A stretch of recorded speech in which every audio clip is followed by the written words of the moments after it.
हम बकवास पर आपको खुशामदीद। अदावत ड्रामे में तो बेबी का अंजाम देखकर काफ़ी अच्छा लग रहा है, लेकिन इसका वही हाल है। खिसियानी बिल्ली खंभा नोचे। अपनी करतूतों पर अफसोस करने की बजाय वो इंकिसार की इस हरकत पर गुस्से में आपे से बाहर हो चुकी है। इसका बस नहीं चल रहा वो क्या कर गुजरे। इसका फ़ोन नहीं उठा रहा, वो बच्चे साथ लेकर जा चुका है। वो पूरे घर में चिल्लाती फिर रही है। ऐसे में अपनी माँ के सामने चिल्ला रही है, सब कुछ आपकी बहू की वजह से हुआ। ऐसे में मारिया भी सामने आ जाती है, मेरे रास्ते में आपने हमेशा कांटे बिछाए, अब खुद कांटों भरे रास्ते में खड़ी है तो तकलीफ हो रही है। ये सब कुछ आपका बोया है जो आप काट रही हैं।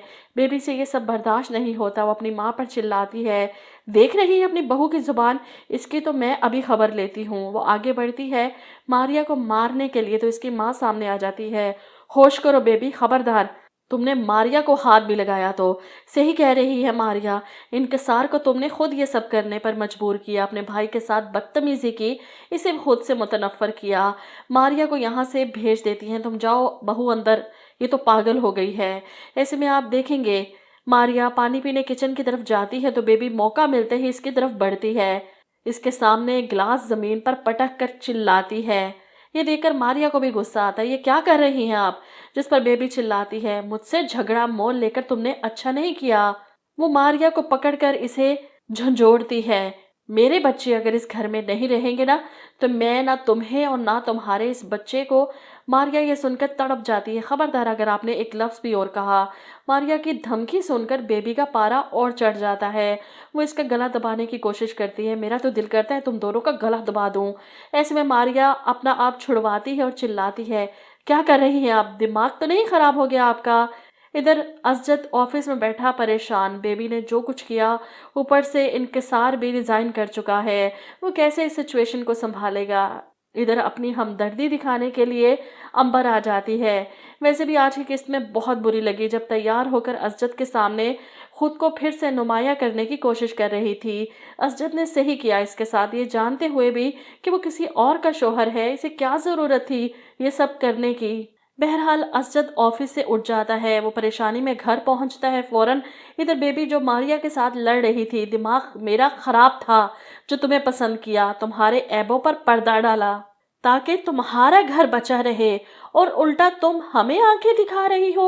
मेरे भाई को मुझसे इतना मुतनफ़र कर दिया कि मुझसे नफरत करने लगा है। वो चिल्लाती है तो मारिया को भी जवाब में गुस्सा आ जाता है, अपने भाई को अपनी हरकतें आपके खिलाफ करने के लिए काफ़ी हैं। मारिया का सच तो बेबी से बर्दाश्त ना हो सका। वो मारिया को पकड़कर जोर से धक्का दे देती है। इस लम्हे असजद घर में दाखिल होता है।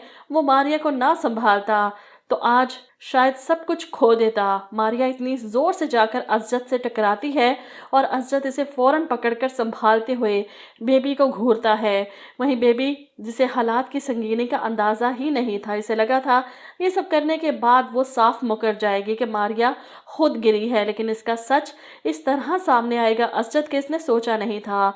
असजद इस पर चिल्लाता है, तुम्हारी इतनी जुर्रत। वो इसे हाथ पकड़कर घर से निकाल देगा और अपनी माँ से जाकर शिकायत लगाएगा, अगर मैं वक्त पर ना पहुँचता तो इस वक्त आप सोच सकती हैं क्या हो सकता था। बेबी ने मारिया और मेरे बच्चे को जान से मारने की कोशिश की है, वो अब इस घर में नहीं रह सकती। और यहाँ असजद की माँ परेशान हो जाएगी कि वो कहाँ जाएगी। खुद को बचाने के लिए हो सकता है बेबी असजद के सामने गुस्से में मारिया की हकीकत भी खोल दे, क्योंकि मारिया तो इस हादसे के बाद सहम कर अपने कमरे में बैठी रो रही है। एक पल में इसके साथ क्या हो सकता था ये सोचकर इसकी जान निकल रही है।